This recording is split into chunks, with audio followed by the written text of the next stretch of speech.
ನಮಸ್ಕಾರ. RR ಕನ್ನಡ ನ್ಯೂಸ್ಗೆ ಸ್ವಾಗತ. ನೋಡಿ, ಬೆಳ್ಳಂಬೆಳಗ್ಗೆ ಒಂದು ಸುದ್ದಿಯನ್ನ ಹೇಳೋದಕ್ಕೆ ಒಂಥರ ಅವಮಾನವಾಗುವಂತಹ ಸಂಗತಿ ಅಂತಾನೆ ಹೇಳ್ಕೋಬಹುದು. ಯಾಕೆ ಹಂಗಂತಂದ್ರೆ, ದೇವನಹಳ್ಳಿ ತಾಲೂಕಿನಲ್ಲಿ ಮನಕಲಕುವ ಘಟನೆಯೊಂದು ಬೆಳಕಿಗೆ ಬಂದಿದೆ. ನವಜಾತ ಶಿಶುವಿನ ಹತ್ಯೆ ಪ್ರಕರಣಕ್ಕೆ ಇದೀಗ ಭೀಕರ ತಿರುವು ಪಡೆದುಕೊಂಡಿದೆ. ಪ್ರೀತಿಸಿದ ಹುಡುಗ ಕೈ ಕೊಟ್ಟಿದ್ದ ಕಾರಣಕ್ಕೆ 19 ವರ್ಷದ ಯುವತಿ ತನ್ನದೇ ಮಗುವಿನ ಪ್ರಾಣವನ್ನ ತೆಗೆದುಕೊಂಡಿದ್ದಾಳೆ. ನೋಡಿ, ಇನ್ನು ಆ ಮಗು ಪ್ರಪಂಚಕ್ಕೆ ಕಾಲಿಟ್ಟಿಲ್ಲ.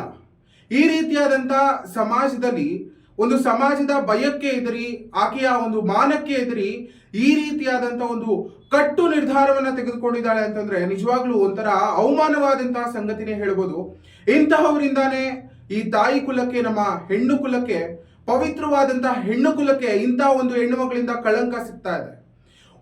ಕಣ್ಣು ಬಿಟ್ಟಿಲ್ಲ ಇನ್ನ ಪ್ರಪಂಚಕ್ಕೆ ಆ ಮಗು. ಅಂತಹ ಮಗುವನ್ನ, ಅದು ನೋಡಿ, ಟಾಯ್ಲೆಟ್ ರೂಮ್ ಅಲ್ಲಿ, ಶೌಚಾಲಯದಲ್ಲಿ ಆ ಮಗುವನ್ನ ಜನ್ಮ ಕೊಟ್ಟು ಒಂದು ಲೋಹದ ಪ್ಲೇಟ್ ನಿಂದ ಕತ್ತನ್ನ ಸೀಳಿ ಸಾಯಿಸಿ ಆ ಮಗುವನ್ನ ಹೋಗ್ತಾಳೆ ಅಂತಂದ್ರೆ ಆಕೆಯ ಮನಸ್ಥಿತಿ ಹೇಗಿರ್ಬೇಕು? ಹಾಗಾದ್ರೆ ನಿಜವಾಗ್ಲೂ ಯಾದಗಿರಿ ಮೂಲದ ಒಂದು ರೇಣುಕಾ ಅನ್ನೋ ಹೆಣ್ಣುಮಗಳು ಈ ಒಂದು ಕೃತ್ಯವನ್ನ ಎಸಗಿರುವಂತದ್ದು. ಪ್ರತಿಷ್ಠಿತ ಒಂದು ಖಾಸಗಿ ಕಂಪನಿಯಲ್ಲಿ ಈ ಕೃತ್ಯ ನಡೆದಿದೆ. ಶೌಚಾಲಯದಲ್ಲಿ ಮಗುವಿಗೆ ಜನ್ಮ ನೀಡಿ ಲೋಹದ ಪ್ಲೇಟ್ ನಿಂದ ಮಗುವಿನ ಕತ್ತನ್ನ ಸೀಳಿ ಒಂದು ಕೃತ್ಯವನ್ನ ಎಸಗಿದ್ದಾಳೆ. ಈ ರೀತಿಯಾದಂತಹ ಕೃತ್ಯವನ್ನ ಮಾಡೋದಕ್ಕೆ ಆಕೆಗೆ ಮನಸ್ಸಾದ್ರೂ ಹೇಗೆ ಬಂತು? ಒಂದು ಹೆಣ್ಣಿನ ಮನಸ್ಸು ಇಷ್ಟೊಂದು ಕ್ರೂರವಾಗಿರುತ್ತಾ ಅನ್ನೋದಕ್ಕೆ ಈ ಒಂದು ದೃಶ್ಯಗಳೇ ಸಾಕ್ಷಿ ಆಗ್ತಾ ಇದೆ.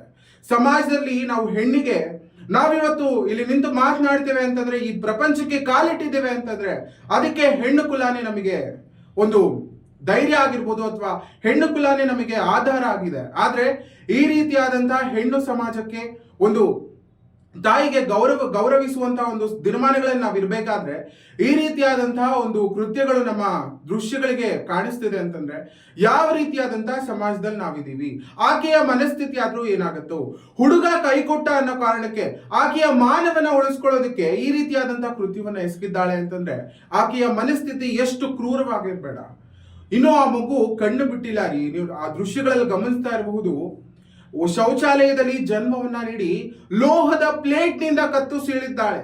ಇನ್ನೆಷ್ಟು ರೀತಿಯಾದಂತಹ ಮನಸ್ಥಿತಿ ಇದೆ ಆ ಹೆಣ್ಣು ಮಕ್ಕಳಿಗೆ? ಯಾವ ರೀತಿಯಾದಂತಹ ಮನಸ್ಥಿತಿ? ಇನ್ನು 19 ವರ್ಷ ಆ ಯುವತಿಗೆ ಹೇಳಬೇಕು ಅಂತಂದ್ರೆ, ಯಾದಗಿರಿ ಮೂಲದಿಂದ ಇಲ್ಲಿ ಬೆಂಗಳೂರಿನಲ್ಲಿ ಒಂದು ಪ್ರತಿಷ್ಠಿತ ಕಂಪನಿಯಲ್ಲಿ ಕೆಲಸ ಮಾಡ್ತಿದ್ದಾಳೆ. ಈ ಕಂಪನಿಯಲ್ಲಿ ನಿನ್ನೆ ಈ ರೀತಿಯಾದಂತಹ ಕೃತ್ಯ ಎಸಗಿರುವುದು ನಿಜವಾಗ್ಲೂ ಒಂಥರ ಮನಕಲುಕುವ ಘಟನೆ ಅಂತಾನೆ ಹೇಳ್ಬೋದು. ಇನ್ನು ಪ್ರಪಂಚಕ್ಕೆ ಕಾಲಿಟ್ಟಿಲ್ಲ ಕಣ್ರಿ ಆ ಮಗು. ಅಟ್ಲೀಸ್ಟ್ ಈ ರೀತಿಯಾದಂತ ಆಲೋಚನೆ ಆದ್ರೂ ಹೇಗೆ ಬಂತು?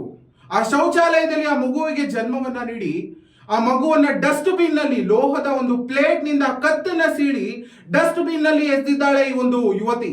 ನಾಚಿಕೆ ಆಗ್ಬೇಕು ಈ ಯುವತಿಗೆ, ನಿಜವಾಗ್ಲೂ ಹೇಳಬೇಕು ಅಂತಂದ್ರೆ. ಇಡೀ ಹೆಣ್ಣು ಕುಲಕ್ಕೆ ಇದೊಂದು ಅವಮಾನ ಅಂತಾನೆ ಹೇಳ್ಕೋಬಹುದು. ಇಂಥವರಿಂದಾನೇ ಕಣ್ರಿ ನಿಜವಾಗ್ಲೂ ಇಂತಹ ಹೆಣ್ಣು ಮಕ್ಕಳಿಂದ, ನಾನು ಹೆಣ್ಣು ಮಕ್ಕಳನ್ನ ದೂಷಿಸ್ತಾ ಇಲ್ಲ ಇಲ್ಲಿ, ಆ ಹುಡುಗನದ್ದು ತಪ್ಪಿದೆ, ತನಿಖೆ ಆಗುತ್ತೆ, ಪೊಲೀಸರಿಂದ ತನಿಖೆ ಆಗೇ ಆಗುತ್ತೆ, ಆಕೆಗೂ ಮತ್ತು ಆ ಹುಡುಗನಿಗೂ ಶಿಕ್ಷೆ ಆಗೇ ಆಗುತ್ತೆ.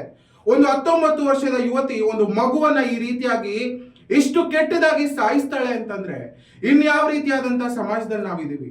ನಿಜವಾಗ್ಲೂ ಇದರಲ್ಲಿ ಇಬ್ಬರದು ತಪ್ಪಿದೆ ಅಂತ ಹೇಳ್ತೀನಿ. ಹಾಗೆ ತನಿಖೆ ಸಹ ಮುಂದುವರಿಯಲಿದೆ.